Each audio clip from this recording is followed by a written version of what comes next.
Hello friends, this is Arpit Dubey. Welcome to our channel. So friend, मैं अभी SCRT के site पे था और यहाँ पर एक नया नोटिफिकेशन आया है जिसमें बताया गया है कि SCRT ने जो है अपने रूल और रेगुलेशन में चेंजेस किए हैं रिगार्डिंग कि आपका कट ऑफ जो है अब कैसे डिसाइड करेंगे ये। ठीक है, इसके रिगार्डिंग इन्होंने जो है नोटिस दिया है जिसमें इन्होंने बताया है कि पहले कट ऑफ कैसे डिसाइड होती थी और अब जो है कट ऑफ हम किस प्रकार से डिसाइड करेंगे।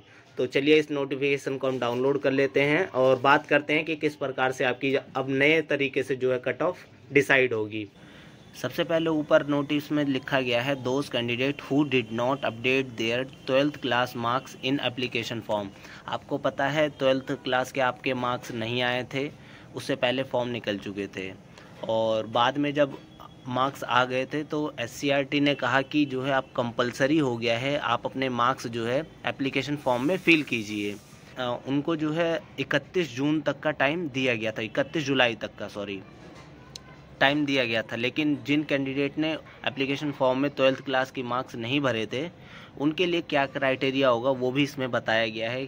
क्या वो कैंडिडेट बाहर हो जाएंगे, क्या उनका फॉर्म जो है कैंसिल हो जाएगा या फिर वो इंक्लूड होंगे।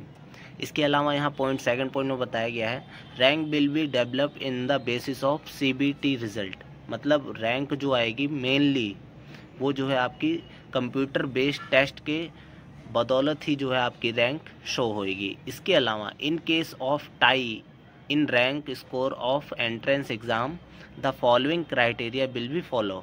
मतलब किसी अब अगर केस में दो कैंडिडेट के सेम नंबर आते हैं तो क्या क्राइटेरिया फॉलो होगा उसमें यहाँ पर ये बताया गया है। पार्ट ए में आपका बताया गया है कि प्रीवियसली क्या प्रोविज़न था, किस प्रकार से रैंक आती थी। पार्ट बी में बताया गया है कि अब कैसे जो है मॉडिफाई कर दिया गया है, अब आपकी जो है रैंक किस प्रकार से शो होगी। तो यहाँ पर मैंने जो प्रोविज़न अभी लागू हुआ है उसका मैंने अलग से कॉलम बना लिया है और इसमें बताया गया है those candidate who did not update their 12th class marks in application form till 31 July 2022 in rank generation 12th marks field will be shown 0। मतलब जिन स्टूडेंट ने 31 जुलाई तक अपने मार्क्स जो है एप्लीकेशन फॉर्म में अपडेट नहीं किए गए थे उनके जो है 12th क्लास की मार्क्स जो है 0 शो होंगे उसमें एप्लीकेशन फॉर्म में। ठीक है, आगे बताया गया in case of tie in rank score of entrance examination the candidate following criteria will be follow. मतलब जब दो कैंडिडेट या दो से अधिक कैंडिडेट का जो है जो एग्ज़ाम देंगे एंट्रेंस का उसमें सेम मार्क्स आएंगे तब जो है किस प्रकार से क्राइटेरिया फॉलो होगा, वहाँ पर ये मेन बात कही गई है। तो फर्स्ट पॉइंट में मैं दिखाता हूँ आपको, ये रहा। इसमें बताया गया the candidate who did not fill 12th class marks will be put on lower rank of CBT। मतलब कहने का मतलब ये है जब 4 स्टूडेंट होंगे जिनके सेम मार्क्स आए हैं और किसी एक स्टूडेंट का जिसने 12th क्लास के मार्क्स जो है फिल नहीं किए थे तो वो उसकी जो रैंक होगी उन तीनों से नीचे होगी। ठीक है, भले ही CBT जो कंप्यूटर बेस्ड एग्ज़ाम हुआ है उसमें तीनों ने बराबर स्कोर किया है। ठीक है, तो यहाँ पर इसका फ़ायदा ये हो गया जिन्होंने 12th क्लास के मार्क्स अपडेट नहीं किए थे अपने, उनको जो है बराबर रैंक लाने पर भी जो है तीसरे स्थान पे जो है पहुँचा दिया जाएगा। ठीक है, ये तो पहली कंडीशन हुई। आगे दूसरी कंडीशन में बताया गया है कि मान लीजिए दो स्टूडेंट हैं, उन्होंने सेम जो है CBT एग्ज़ाम में मार्क्स प्राप्त किए हैं। अब क्या होगा, उनकी 12th के मार्क्स को देखा जाएगा। ठीक है, 12th के मार्क्स में देखा जाएगा कि किसने जो है 12th के मार्क्स में ज़्यादा स्कोर किया है तो उसको ऊपर नीचे उसके अकॉर्डिंग किया जाएगा। मान लीजिए अगर 12th के मार्क्स भी सेम है और CBT के भी मार्क्स सेम है, मतलब कंप्यूटर बेस्ड जो एग्ज़ाम दिया है एंट्रेंस का उसमें भी सेम मार्क्स आ रहे हैं दो स्टूडेंट के और उनके 12th के भी मार्क्स सेम आ रहे हैं, तब क्या किया जाएगा। तब यहाँ पर बनती है तीसरी कंडीशन। तीसरी कंडीशन में क्या करेंगे, वो 10th के मार्क्स देखेंगे कि आपने जो है 10th में कितना मार्क्स मतलब ऑब्टेन किया है। तो उसके बेसिस पे मान लीजिए उस बच्चे के 10th के भी मार्क्स सेम आते हैं। मान लीजिए अर्जुन और गोलू दोनों के मार्क्स सेम हैं। ठीक है, CBT में भी सेम है, 12th में भी सेम है और 10th में भी सेम है। तो तीसरी कंडीशन में ये कहा गया है कि हम उस बच्चे को ज़्यादा प्रेफर करेंगे जिसकी एज ज़्यादा है। ठीक है, यहाँ पर देखिए लिखा गया है determined by the date of birth.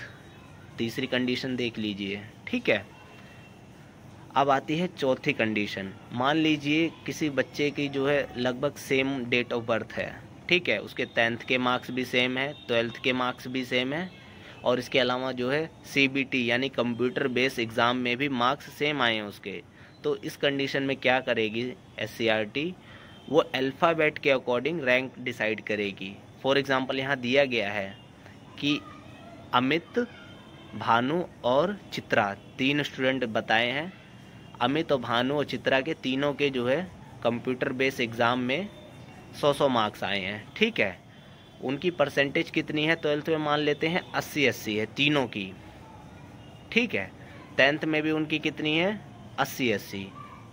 तो अब क्या किया जाएगा, अमित को जो है ऊपर वाले रैंक पे रखा जाएगा, भानु को दूसरे रैंक पे रखा जाएगा, और चित्रा को कौन से रैंक पे रखेंगे, तीसरे रैंक पे। तो इस तरीके से ये कट ऑफ डिसाइड करेंगे।